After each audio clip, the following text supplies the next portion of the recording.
Hello everyone, এসিনি ব্লগে সকলকে অনেক ভালোবাসা দিলাম। আজকে একটা নতুন ফ্রেশ ব্লগ নিয়ে আজকে আমি এখন আরামবাগে এসেছি। এখন ঘড়িতে 10টা মতো বাজছে, তো 10টা থেকে ব্লগটা কন্টিনিউ করছি, তো তোমরা সাথে থাকো।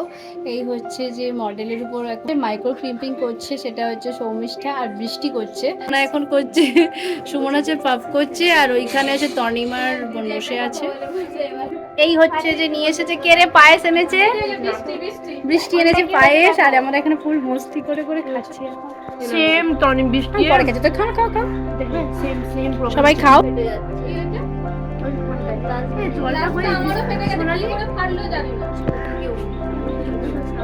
চামচটা ওকে দিয়ে দাও।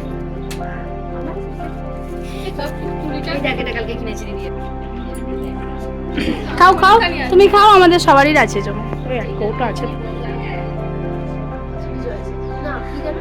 কি দেখি, ওই বোতলটা মায়ের পছন্দ হয়েছে।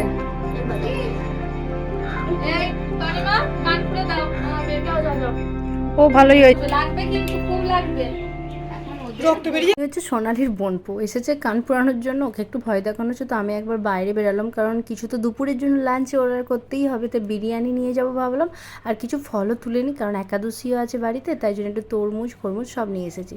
আর বিরিয়ানি নিয়ে এসেছি 4 প্লেটের মতন, সেটাকে ভাগ করে আমরা সেই 7 জনের মতন আছি। আর রাহির ম্যামের উপর আজকে ডেমনস্ট্রেশন হবে, মানে রিয়েল চুলের উপরে একটা চুলের স্টাইল হবে ওপেন হেয়ারে। তো যাই হোক, সবাই মিলে আগে পেট পুজোটা তো করি, তো মন দিয়ে খেতে থাকছে, দেখি বুঝতে পারছো, দেখ কাজ করে করে সবাই খুব ক্লান্ত, আর বিরিয়ানি খাচ্ছে মন ভরে, কারণ এই বড় চুলে ক্রিম্পিং করতে প্রায় 2 ঘন্টায় 1টা মতো বাজছে। খাওয়া দাওয়া সেরে শুরু করলাম হেয়ারস্টাইল, কারণ আজকে আমরা সবাই মিলে বলেছি, বোন যে ম্যামের কাছে শিখে এসেছে, অর্পিতা ম্যামের কাছ থেকে শিখে এসেছে, ওই হেয়ারস্টাইলটা পুরো সবাই মিলে দেখবো, আর হাই করে দিচ্ছে, আর আমার গল্পগুলি এদের সকলে শুনতে ভালো লাগে, আর আমার ব্লগগুলি দেখতেও নাকি ভালোবাসে। বলছি সাধারণ জীবনযাত্রা, আর তুমি যেরকম করে সব কিছু ব্লগ মারফত একটু গল্প করে বলো, যেটা আমাদের খুব শুনতে ভালো লাগে, দিদি তুমি করতে থাকো, এই হচ্ছে কথা। তো চলো, যাই হোক, এখানে রিয়েল চুলটা হলেও বেশ লম্বা আর মোটা সোটা চুল, সব কিছুকে ঠিকঠাক করে একটা বেস বানিয়ে নিয়ে চুলা, মানে চুলের মধ্যে তৈরি হচ্ছে ময়ূরের পেখ, মানে ময়ূরের পালক যেটা হয়, সুন্দর করে প্রতিটা পার্ট পার্ট করে করে পুরো চুলটার উপর করা হলো, কাঁটা ক্লিপ দিয়ে ভিতরে ক্লিপ দিয়ে সেট করে উপরে বো বানানো হচ্ছে একটা, হয়ে গেছে কমপ্লিট। আর ছাদে এসেছি, তারপর একটু ফটো তোলা হবে, ওই আইফোনের ফটো তুললে বলে না একটু ভালো, সকলের মানে পিকচারটা খুব ভালো হয়, যেটা খুব ব্রাইডরা পছন্দ করে, বা যারা শিখতে যায় তারা একটু ভালো পছন্দ করবে, আইফোনে হচ্ছে তোলা।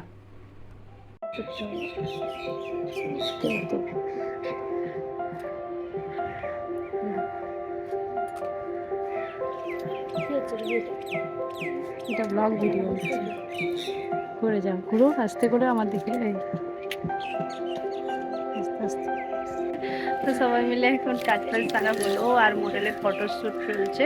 আর আমরা এই ছাদটা খুব ভালো লাগে, প্রতিবারে এলেই তো ছাদেই তোলা হয়, কারণ ছাদের পরিবেশটা বেশ ভালো, এদিকটা ফাঁকা ফাঁকা আগেই দেখিয়েছি। আর তো চলো এরপর ফিরি বাড়ি। মর্নিং সকলকে, তো সকালবেলা এখন যাচ্ছি স্নান করতে, আর আজকে ছিল একাদশী, এখন এই ঘড়িতে 8টা মতো বাজছে, 8টা থেকে ব্লগটা কন্টিনিউ করো, স্নান করে তারপরে সেরে আসছি। বাসনপত্র সব ধুয়ে রেডি করা হয়ে গিয়েছে একাদশীর জন্য, আর এই হচ্ছে বাতাসা আর ঠান্ডা জল।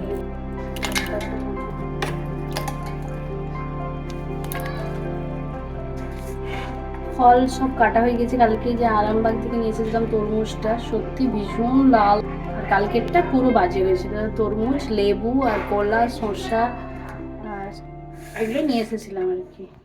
প্রসাদ তো নিয়ে এসেছি ঠিকই, এবার আলুগুলোও কিছু কাটা হয়েছে, আমি বেসিনে ধুয়ে নিই, কারণ আলুটা কিছু সিদ্ধ করে আজকে সটিফুটের ভাবলাম লুচি বানানো যাক, কারণ একাদশীর দিন আমরা বাকুইটের খিচুড়ি, না হলে কোনোবারে আমরা সাবুদানার পোলাও এইসব বানাচ্ছি ঠিকই, এবারে লুচিটা বানাবো বলে ভাবছি, আলুটাকে কেটে নিয়েছি। তো এসেছি গ্যাসের মধ্যে, আর এই যে বোতলটা দেখছো, আমরা এটাকে ভালো করে পরিষ্কার করে ক্লিন করে আর পরিষ্কার করে ধুয়ে টুয়ে রেখে দিই, একাদশীর দিন এটা ব্যবহার করব বলে, মানে এটা আমরা প্রতিদিন যেসব খাবার দাবার খাই, এতে আর এই জলের বোতলটা ব্যবহার করি না, ঠাকুরের প্রয়োজনে ব্যবহার করে থাকি। তো চলো এই প্রসাদগুলো ভাগ করে নিলাম, কারণ গলা পুরো শুকিয়ে যাচ্ছে, একটু একটু শরবত খাই, আর বাড়ির বাচ্চাদেরকে দিলাম।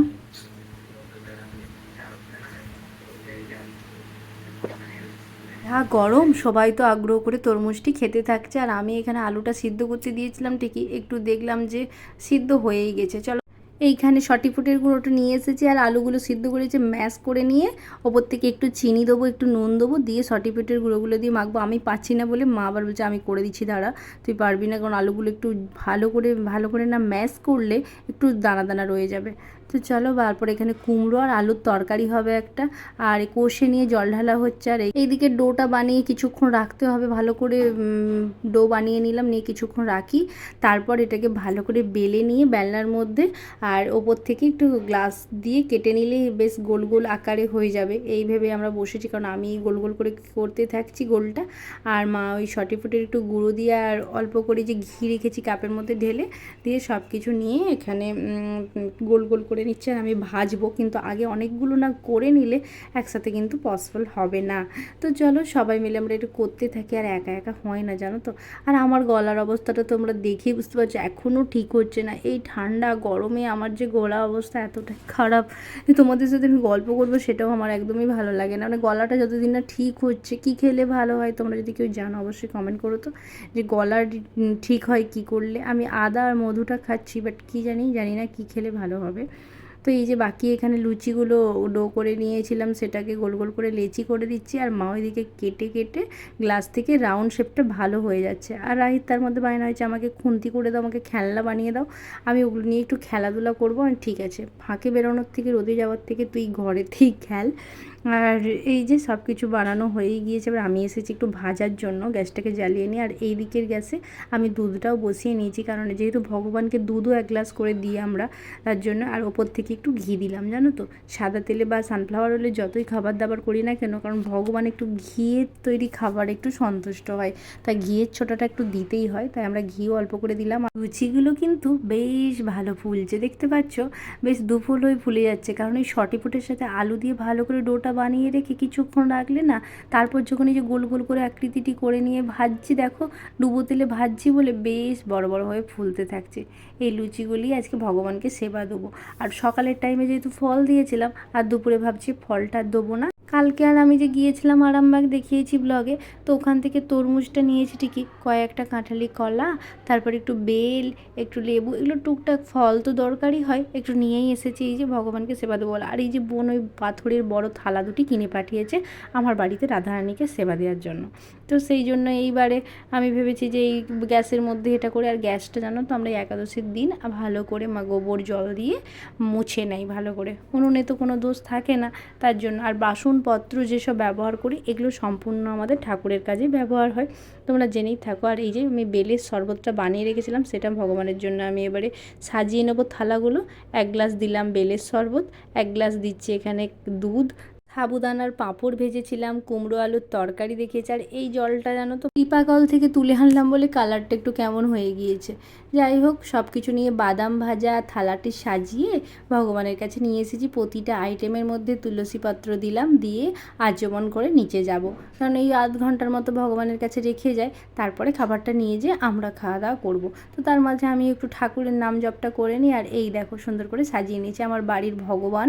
সবারই কাছে আমি ভুল ত্রুটি হলে ক্ষমা চাই বারবার। ভগবানের সেবার প্রসাদগুলি নিয়ে চলে এসেছি, এবারে আমরা সেবা গ্রহণ করব। ভগবানের থালার সাথে তো আমাদের থালা মিস কখনোই করানো উচিত নয়। এই কাঁচের গ্লাসগুলি আমি আরামবাগ থেকে নিয়ে এসেছিলাম, আমি ভগবানের কাজেই নতুনভাবেই লাগালাম। আর এই যে সব কিছু বাসনপত্র ধুয়ে ঠাকুরের জিনিসপত্র রাখলাম, তারপর আমি আর আমার শাশুড়ি মা দুজনে দুটি প্লেটে সব খাবার দাবারগুলি বেড়ে নিলাম। আর এই যে বেলের শরবতটাই ঠান্ডা ঠান্ডা এক গ্লাস করে নিলাম, কারণ দুজনে মিলে খাবোই খাবার দাবার। আর রাহিও একটু এইসব খাবারই বলছে খাবে। তো চলো খেতে খেতে ব্লগটা এখানে শেষ করলাম, তোমরাও ভালো থেকো।